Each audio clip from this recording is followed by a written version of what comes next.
Pak Susno. Ya. Pertanyaan saya gini, kalau Pak Susno menjadi Kapolri saat sekarang, ada Prahara Agustus, apa yang Bapak lakukan? Prahara sudah terjadi apa sebelum terjadi? Sudah terjadi, sekarang ini sudah terjadi. Setelah terjadi, seandainya ya, seandainya sesuatu yang tidak mungkin lah ya. Iya. Mana mungkin saya jadi Kapolri? Iya, kan pertanyaan saya seandainya. Ya jelas saya akan tanya, siapa yang menjadi penanggung jawab keamanan yang saya tunjuk untuk mengamankan peristiwa 25 Agustus dan seterusnya. Karena ini bukan tiba-tiba ya unjuk rasa. Unjuk rasa itu diketahui jauh hari sebelumnya. Pasti Polri mengeluarkan surat perintah, entah Kapolda, entah siapa. Maka penanggung jawab utama bukanlah sopir rantis, bukan juga seorang kompol yang duduk di depan. Saya akan minta pertanggungjawaban daripada jenderal yang mengamankan itu dan perwira lapangan. Dan kalau itu memang ditekel oleh saya sendiri selaku Kapolri, saya akan lapor Presiden. Saya bertanggung jawab, saya mundur. Ya. Itu sikap itu yang diambil. Harus begitu. Oke. Kalau memang itu nasional se-Indonesia terjadi, walaupun dipertahankan misalnya, tidak, kamu sangat diperlukan. Maaf Pak, saya gagal. Oke. Kapolda juga harus gitu, maaf saya gagal. Oke, baik. Bukan sopir rantis, bukan kompolnya. Oke, baik. Usman, bagaimana agar komisi dan tim yang dibentuk oleh Istana maupun dibentuk oleh Kapolri tidak hanya menghasilkan dokumen kertas? Pertama, dia harus melibatkan unsur masyarakat sipil. Di dalam tim transformasi reformasi Polri tidak ada unsur masyarakat sipil. Di dalam komisi reformasi Polri belum jelas siapa masyarakat sipil yang dilibatkan. Yang kedua, saya kira dibutuhkan instruksi Presiden. Misalnya dalam kasus Prahara Agustus, saya kira kalau saya jadi Kapolri, saya membutuhkan tim gabungan pencari fakta untuk bisa melihat apa yang sesungguhnya terjadi di lembaga saya, untuk bisa membantu saya menelusuri siapa sebenarnya mendalangi kerusuhan itu, bukan justru membatalkan tim gabungan pencari fakta. Itu tindakan yang keliru dari Presiden dan juga Menteri Koordinator Hukum, HAM dan Imigrasi Pemasyarakatan. Oke, baik, Mbak Pungki. Kenapa tadi yang dibayangkan oleh Pak Susno dan Usman tidak terjadi ya? Lebih memilih jalur bentuk tim internal, evaluasi, padahal situasinya kan sudah cukup urgent sebetulnya. Betul, tapi saya setuju sebetulnya apa yang disampaikan Usman ketika sebetulnya sebaiknya membuat tim investigasi, itu yang pertama. Kemudian yang kedua, untuk internal kepolisian, saya rasa ini momentum. Momentum apa? Momentum yang harus digunakan oleh kepolisian untuk memperbaiki diri.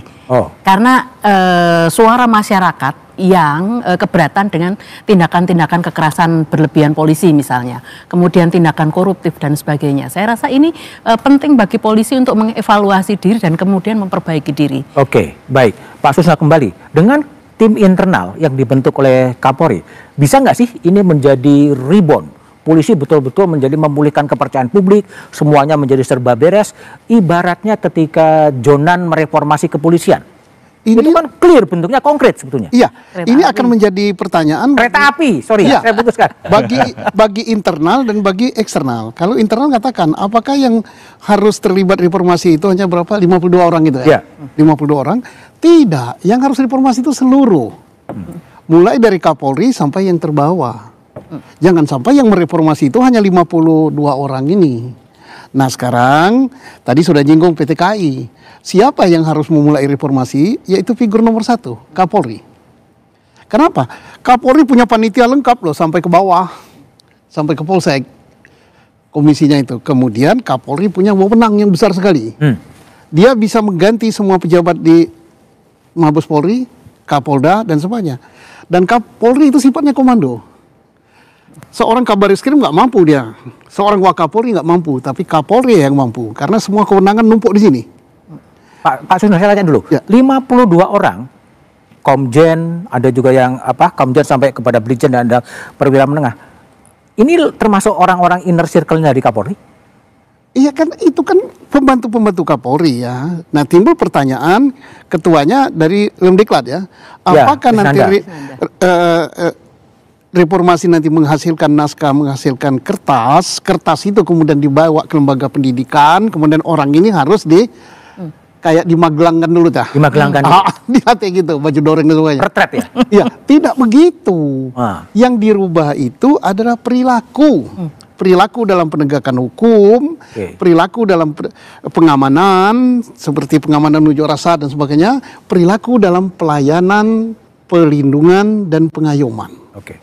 Baik, Usman. Ya. Ini kan gregetan publik kan udah lumayan cukup kenceng. Enough is enough gitu. Ya. Gimana ini momentum ini bisa ada quick win agar memang ini ada pembenahan yang serius, bukan dengan bentuk tim, bentuk komite, kiri kanan, hasilnya menurut Pak Susno adalah kertas gitu kemudian. Gimana? Kalau mau quick win, maka yang perlu dilakukan yang pertama kali adalah membebaskan para demonstran, para mahasiswa, dan para pelajar yang ditangkap dan ditahan saat ini. Bebaskan mereka. Yang kedua, hentikan penangkapan-penangkapan lanjutan, perburuan-perburuan pelajar, aktivis mahasiswa, dan bahkan pegiat literasi dengan melakukan penyitaan-penyitaan buku.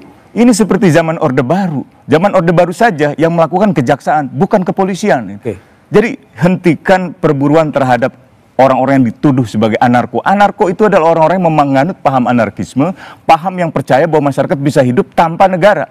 Tapi tanpa harus ada negara. Yang Anda sebutkan tuntutan 17.8 ya, yang belum juga diakomodasi ya? Jauh lebih serius lagi menurut saya. Kalau perlu ditambahkan lagi dengan agenda reformasi. 17.8 plus 45 gitu? Plus 45, agenda tuntutan para perempuan misalnya. Karena sedikit sekali polisi perempuan. Kapolri perempuan belum pernah ada. Kabar Reskrim perempuan belum pernah ada. Kabar Intelkam perempuan belum pernah ada. Mungkin reformasi ada Kapolri dari sipil gitu ya? Saya mau juga tuh kalau gitu. Tapi yang saya mau katakan begini. Kalau memang dibutuhkan quick win, yang pertama itu tadi jelas, bebaskan. Kemarin Bu Sinta Nuria dan lain-lain para tokoh mendatangi Polda Metro Jaya. Tapi nggak ada apa-apa juga. Nah, ini yang saya kira perlu perhatian dari Pak Asep, Pak Dekananto untuk mempertimbangkan pembebasan mereka dengan SP3 atau dengan penangguhan penahanan atau segera ajukan ke kejaksaan supaya bisa dideponering misalnya begitu. Itu baru yang pertama. Yang kedua adalah investigasi. Dan jelaskan siapa dalam kerusuhan kemarin itu. Kan Presiden mengatakan 3 hal. Pertama, teroris. Benar gak teroris? Kedua, koruptor. Benar gak koruptor? Siapa koruptornya? Yang ketiga, makar. Benar gak makar? Nah ini butuh pengetahuan yang lebih lengkap. Masa Del Pedro yang mendalangi itu? Nggak mungkin. Lokataru punya pekerjaan yang jelas. Del Pedro seorang advokat, seorang peneliti. Dia jelas sepak terjangnya membela para pelajar yang ditangkap pada hari Senin tanggal 25 Agustus lalu. Jadi tidak ada dasar-dasar untuk menuduh mereka melakukan perbuatan kriminal.